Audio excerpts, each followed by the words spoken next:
இந்த நாள் இனிய நாளாய் அமையட்டும். ஏஐஎம்எல் மீடியா வழங்கும் குற்றமும் அதன் பின்னணியும். சமீபத்தில் தமிழகத்தை உலுக்கிய நிகழ்வு வரதட்சணை கொடுலை காரணமாக தற்கொலை செய்து கொண்ட ரிதன்யா என்ற பெண்ணின் கொடூரம் அறியும் முன் அடுத்த கொடூரம் இது. தற்போது அதேபோன்று ஒரு வரதட்சணை கொடூர நிகழ்விற்கு தன்னை பலி கொடுத்திருக்கிறார் வழக்கறிஞரான கவிதா. வழக்கறிஞர் கவிதா மர்ம மரணம். திருப்பூர் ரிதன்யாவின் மரணத்திற்கு சற்றும் குறைந்ததல்ல வழக்கறிஞர் கவிதாவின் மரணம். திண்டுக்கல் மாவட்டம் சின்னாலப்பட்டியைச் சேர்ந்த இராணுவ மருத்துவர் மேஜர் நாகார்ஜுனோடு கடந்த மார்ச் மாதம் 7ஆம் தேதி திருமணம் நடைபெற்றது. தன் வாழ்க்கை மீதான ஆயிரமாயிரம் கனவுகளோடு ஜபல்பூருக்கு சென்ற கவிதா ஜூன் மாதம் 10ஆம் தேதி மரணமடைந்தார். அன்றைய நள்ளிரவில் மேசிவ் ஹார்ட் அட்டாக் எனவும் கோமா நிலையில் இருக்கிறாள் எனவும் தகவல் வர சென்னை கோயம்பேட்டிலிருந்து பெற்றோர் அலறி துடித்து ஜபல்பூர் சென்றனர். ஆசையாய் கல்யாணம் செய்து அனுப்பிய பெண்ணை பொட்டலமாக கட்டிக் கொடுத்து அனுப்பியது ஜபல்பூர் இராணுவ மருத்துவமனை. நன்றாக ஆரோக்கியமாக சென்ற பெண்ணுக்கு எப்படி மாரடைப்பு வந்தது என 1000 கேள்விகளோடும் குழப்பத்தோடும் மருமகன் திருமணமான 3 மாதத்தில் மனைவியை இழந்து நிற்கிறாரே எனும் கோணத்தில் பரிதவித்த போதுதான் கவிதாவின் ஃபோன் பாஸ்வேர்ட் கிடைத்தது. அத்தனை ஆதாரங்கள் தன் கணவனின் குடும்பத்தாரின் நடவடிக்கைகள் குறித்தும் நாகார்ஜுனின் நடவடிக்கைகள் குறித்தும் தொடர்ந்து பணம் கறப்பதிலேயே குறியாயிருந்து கொடுமை செய்தது பற்றியும் திருமணமான 3 மாதத்தில் இன்னும் தாம்பத்திய வாழ்வே தொடங்கவில்லை என்பதும் இன்னும் அடுக்கடுக்காய் எத்தனையோ விஷயங்கள் வெளியேறி அதிர்ச்சியை தர வழக்கறிஞர் கவிதாவின் ஃபோனில் குறிப்புகளாக எழுதியிருந்தவையே மர்ம முடிச்சுக்கள் அனைத்தையும் கட்டவிழ்த்தது. இந்நிலையில் ஜபல்பூர் காவல் நிலையத்திலிருந்து போஸ்ட்மார்ட்டம் ரிப்போர்ட் குறித்த அறிவிப்பு வர ஆடிப்போனது பெண்ணின் குடும்பம். பெண்ணின் தலையில் முன்னும் பின்னும் பலத்த அடி ஏற்பட்டு மூளையில் இரத்தக்கசிவு ஏற்பட்டுள்ளது என அறிந்ததும் பேரதிர்ச்சியுடன் மீண்டும் ஜபல்பூர் காவல் நிலையத்திற்கு ஓடியுள்ளனர்.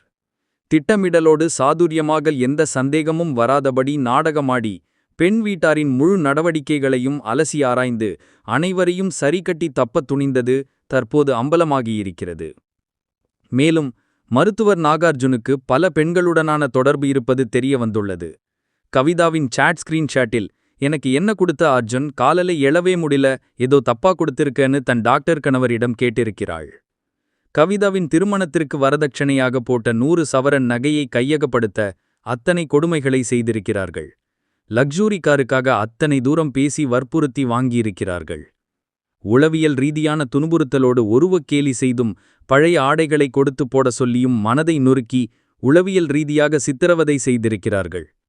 பெற்றோருக்கு தெரிந்தால் தாங்க மாட்டார்கள் என அனைத்தையும் மறைத்துக்கொண்டு தன் வாழ்வை எப்படியாவது சரி செய்துவிடலாம் என நம்பி சென்ற பெண்ணுக்கு ஏதோ நாகார்ஜுனுக்கு எதிராக ஆதாரங்கள் கிடைத்திருக்கிறது. ஜபல்பூர் போன அன்றே சரியான திட்டமிடலோடு நாடகமாடி பெண்ணை தீர்த்து கட்டி மூட்டையாக கொண்டு வந்து ஒன்றுமே நடக்காதது போல மாமனார் மாமியார் மருத்துவர் நாகார்ஜுன் மூவரும் அடுத்த திருமண நடவடிக்கையில் ஈடுபட்டு பெண் பார்க்கும் படலத்தை கவிதாவுக்கு வரதட்சணையாக வாங்கிய காரிலேயே போய் வந்திருப்பதுதான் உச்சபட்ச கொடுமை. இந்நிலையில்தான் நாகார்ஜுனுக்கு ஏற்கனவே வேறொரு பெண்ணுடன் திருமணம் நிச்சயிக்கப்பட்டு வரதட்சணை நச்சரிப்பு காரணமாக நிறுத்தப்பட்டது தெரியவந்துள்ளது. அந்த பெண்ணை மனநோயாளி போல சித்தரித்து ஊரெல்லாம் தாங்கள்தான் திருமணத்தை நிறுத்தியதாக நாடகமாடியிருக்கிறார்கள். இப்போது உடம்பு சரியில்லாத பொண்ணை எங்க தலையில கட்டிட்டாங்க என சொல்லி அடுத்த பெண் பார்க்க கிளம்பியுள்ளது இந்த கும்பல். இதற்கிடையில் பல பெண்களுடனான தொடர்பு இருப்பதற்கான ஆதாரங்களும் கிடைத்துள்ளது. எத்தனை ஆதாரங்கள் இருந்தென்ன பயன்?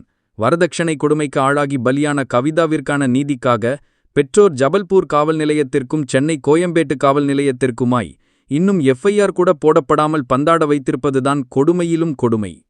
தமிழக காவல்துறை வழக்கு பதிவு செய்து நடவடிக்கை எடுத்து உரிய நீதி கிடைக்க ஆவண செய்ய வேண்டும்.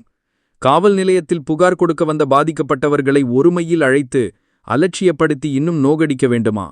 பார் கவுன்சில் ஆஃப் இந்தியா ஒரு வழக்கறிஞருக்கு நேர்ந்த கொடூர மரணத்திற்கு நீதி பெற பக்கபலமாயிருந்து நடவடிக்கை மேற்கொள்ள வேண்டும். ஊடகத்துறை அடுத்தடுத்து இதுபோன்ற பாதிக்கப்பட்ட பெண்கள் குறித்த செய்திகளை வெளியிடும்போது படித்த படிப்பு வாழ்க்கைக்கு உதவாமல் கைவிட்டு விட்டதே என ஓலமிடத் தோன்றுகிறது. பெத்தவங்க வேதனைப்படுவாங்கன்னு தனக்கு நேர்ந்த கொடுமைகளை சொல்லாம மறைச்ச பெண்களுக்கு தெரியல அவங்க செத்ததுக்கப்புறமா மொத்தமா பிள்ளைகளை தொலைச்சிட்டு வாழ்க்கை முழுக்க கஷ்டப்படுவாங்கன்னு. அடுத்த ஒரு பெண் பாதிப்பதற்கு முன்னால நடந்து முடிந்த கொடூரங்களுக்கு கடுமையான நடவடிக்கை எடுப்பதன் மூலம் இதுபோன்ற கொடூர நடவடிக்கைகளை தடுக்க முடியும். அரசு விரைவேண்டும்.